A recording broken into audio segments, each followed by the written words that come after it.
Hello, Puggies, and welcome to the Pug Life Show, brought to you by Pug Parties, because your pug deserves to be the best dressed at the porty, and you can check out their outfits at pugparties.com. I'm your host, Donna, and with me are my Puggy co hosts, Rosie and Kenji.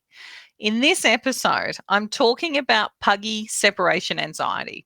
Apparently, research has found that 1 in every 4 to 6 dogs have separation anxiety and that it's more common in older dogs.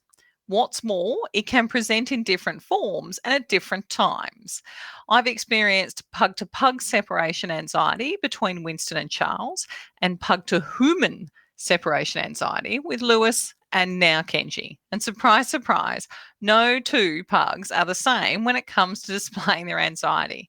But the great thing is, there are ways to reduce the impact so that they can live their pug life to the fullest, and we'll cover all the options in this episode.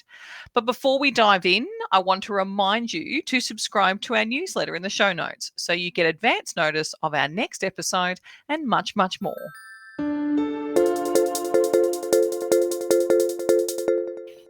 As I mentioned in the intro, it is believed that 1 in every 4 to 6 dogs have separation anxiety and that it's more common in older dogs, according to research done by the University of Melbourne. And I've provided a link to it in the show notes if you'd like to read more. It is very interesting.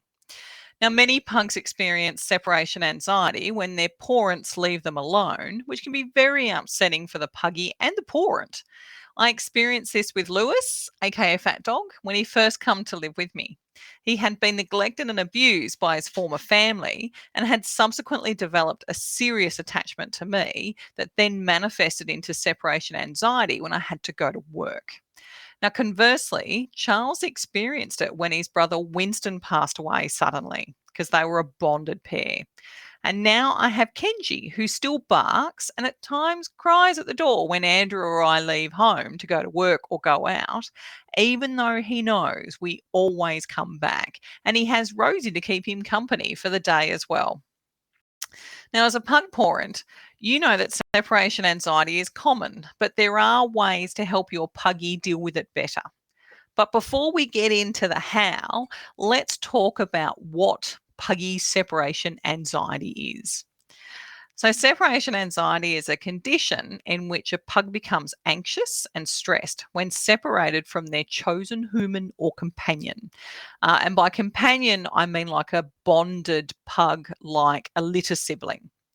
After all, they are known for being Velcro dogs because they love being close to their chosen human or companion. Symptoms of separation anxiety can include whining, barking, howling, pacing, chewing, licking the air, and destructiveness. Now, separation anxiety is common in pugs for a variety of reasons. Pugs are very social animals and they're really smart, and they love spending time with their humans and grumble. It's also thought that a pug's high level of energy and curiosity can also lead to separation anxiety. So, when they're suddenly left alone, they can become anxious and restless because they really feel the absence and they let you know about it. Now, the first step in dealing with separation anxiety is to understand the condition and its causes. Once you know what's causing your pug's anxiety, you can then begin to take steps to help them overcome it and live their pug life to the fullest. Thankfully, there are a few things you can do to help your puggy deal with separation anxiety. So, start by leaving your puggy alone for short periods of time. This will help them get used to being away from you, begin to see it as a normal part of their life, and realize, most importantly, that you do come back. Make sure your puggy has plenty of toys and chews to keep them occupied while you're gone. Similarly, give your pug a treat or a toy that's only available when you're not home. This will give them something to look forward to when you're gone. I found that the toys that drop treats out slowly as the puggy plays with it was the best option for all of my pugs when they first come to live with me. Just don't forget to adjust their regular meals to compensate for the extra treaties. Exercise your puggy before you leave so they'll be tired and less likely to become anxious. And even a short walk around the block for a quick safari really helps them. Set up a cozy spot for your puggy to relax in while you're gone, their little den. This could be a bed, crate, or playpen. Now, we have multiple beds in multiple rooms of the house, so Rosie and Kenji have a few choices to go with depending on their mood, the sunshine, or the view. Leave the TV or the radio on for background noise. This was a favourite of Charles's, and we deployed this support mechanism for Kenji when we went on his first family holiday just recently. Make sure you take your puggy out for a toilet break before you leave so they don't have to hold it while you're gone, especially if you don't have a doggy door installed. Don't make a big deal out of leaving or coming home. This one's a tough one. Ignore your puggy for the first few minutes after you come home so they don't get too excited. But it's really important for their long-term health. Rosie and Kenji know that I won't pat them until I'm in the house and I've put my work bag down and taken off my jacket. They run in behind me and sit relatively patiently for their cuddles and kisses because they know it's coming the second my jacket comes off. And finally, be patient and consistent. Consistency is the key. It may take some time for them to get used to you being away, but they will eventually adjust and be a lot happier for it. Hey, Puggies, we'll be right back after this short message. If you haven't already subscribed to our newsletter, then please click on the link in our show notes so you get advance notice of our next episode. And don't forget to join our Facebook group, Living the Pug Life, so you can be the crazy pug lady you've always wanted to be with other like-minded crazy pug ladies. Now, it's time to get back to the show. Sometimes, no matter how hard you try, your puggy just can't seem to settle into a routine that includes you not being home 24/7, and you may need to seek professional help. Now, there's no shame in asking for help because in the end, it's about giving your puggy the best life that you can give them. You know when it's time to get professional help. Keep an eye out for the following behaviours, and if you can, record them on your phone or write them down in a calendar so you can see if there are patterns or triggers to the behaviour. Firstly, your puggy is destroying furniture or other property when left alone. Your puggy is injuring themselves in an attempt to escape from their confinement area, such as a playpen. Your puggy is excessively drooling, panting, or barking when they're left alone. Your puggy is having accidents inside, even though they're toilet trained. And you've tried everything on your own and nothing seems to be helping. Now, if your puggy is displaying any of these behaviours, even after you've tried to help them with all the tips that I've shared, then it's time to go and talk to your vet or a pet behaviourist. They can help you create a treatment plan for your puggy that's tailored to their specific needs. For me, prior to Kenji, I had a 50-50 split when it came to pugs who suffered from mild anxiety to pugs who, in effect, didn't care when I left as long as I was home for dinner. And they let me know how they felt about me being late. So Lewis was my shadow from the day he came home and realised that he was safe and loved. I was lucky with Lewis in that he didn't destroy anything, but he did cry at the front door when I left for work. And when I had to be away overnight for duty, he would sleep at the front door and only leave it to eat dinner or to go to the toilet, the poor boy. It took him about 12 months to finally accept/trust that I was always coming home. So when I had to go back to sea, as I was still in the Navy then, he was okay with me not being around for long stretches of time because he knew that I was always coming home. Plus, luckily for me, I never had to worry about finding people to look after him when I was away, and he came to trust them as much as he trusted me, which made all the difference for both of us when I had to deploy. With Winston and Charles, it was a little different. They were a bonded pair, and Andrew and I were happy to adopt them, knowing that they couldn't be separated. The only time we ever really had problems was when one had to go to the vet and the other couldn't come.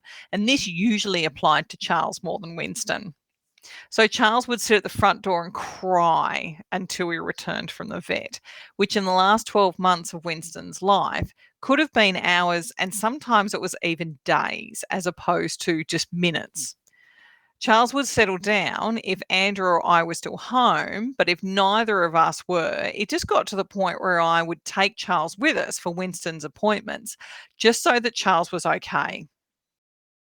As you can imagine, when Winston passed away, um, and without Charles being there when it happened, it created a situation that Andrew and I weren't really prepared for. We discovered that the best thing that we could do for Charles was get him another companion quickly so that he didn't die of a broken heart, even though we weren't really ready for another pug so soon after losing Winston. Rosie was the total opposite of all three boys. She took a few days to get to know us better, since the only time she'd known us was at playgroup and photo shoots. And then she settled herself in without any real issues. I think a choice of Andrew as her Hooman really did make the difference, noting that her last family, her Hooman was a woman. Now, Rosie, interestingly, likes to walk us to the door, almost like she's giving us permission to go for the day. And then, as the door is closing, she runs off to her favourite bed in my office and settles in for the day. She'll happily get up and greet us when she hears the front door open on our return, but it's just as though she's just sort of letting us know that she somehow magically was expecting us to walk in when we did. And she's just making sure that we didn't forget that it's dinner time and we need to hurry up about it. Now we have Kenji, and we've had to learn some new skills.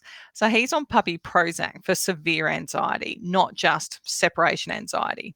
And as he has gotten more comfortable with us in his new home, his symptoms have improved substantially. There were a few sleepless nights in the early days on the couch with him during a thunderstorm, cuddling him while he shook with fright. I am happy to report that he now barks a few times and then settles back down to sleep when he hears the start of the rumbles. Conversely, when we went on holidays recently, we discovered that Kenji does still struggle with change. The trip in the car, coupled with the new location and no familiar smells on our toilet runs, really upset him. He was very clingy for the first 2 days, and he had trouble settling the first night, and whenever we left the holiday place without him, as you can imagine. When we realised that he was struggling, we put some things into action to help him get comfortable, like turning on the TV as we were leaving, making sure that the bed was positioned so that he could see most of the holiday apartment as he could, including the door, and that his favourite toy was in the bed for him as well. He got the hang of it by the end of the holiday, but will know to be ready for it next time so that he has a joyful holiday the whole time we're away, and he treats the change like the thunderstorms he's no longer afraid of.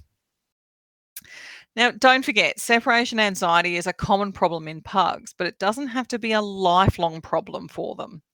With patience and consistency, because both are key, you can help your puggy overcome their anxiety and live puggily ever after with you.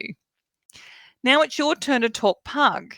Have you ever experienced separation anxiety with your puggies? What was it like and how did you deal with it? Or are you going through it right now? We'd love for you to share your photos, videos, and stories like only a pug mum would share over in our Facebook group, Living the Pug Life, because that's where crazy pug parents hang out and we get you. And until next time, puggies, thank you for joining us today. Have a pawsome week, and humans, be generous with the snackies. Thank you very much for listening to our latest episode of the Pug Life Show. If you liked the episode, or if you think it'll be useful for someone else, then please leave a review with your favourite podcast host, or over at our Facebook group, Live in the Pug Life, where crazy pug ladies meet to talk all things pug.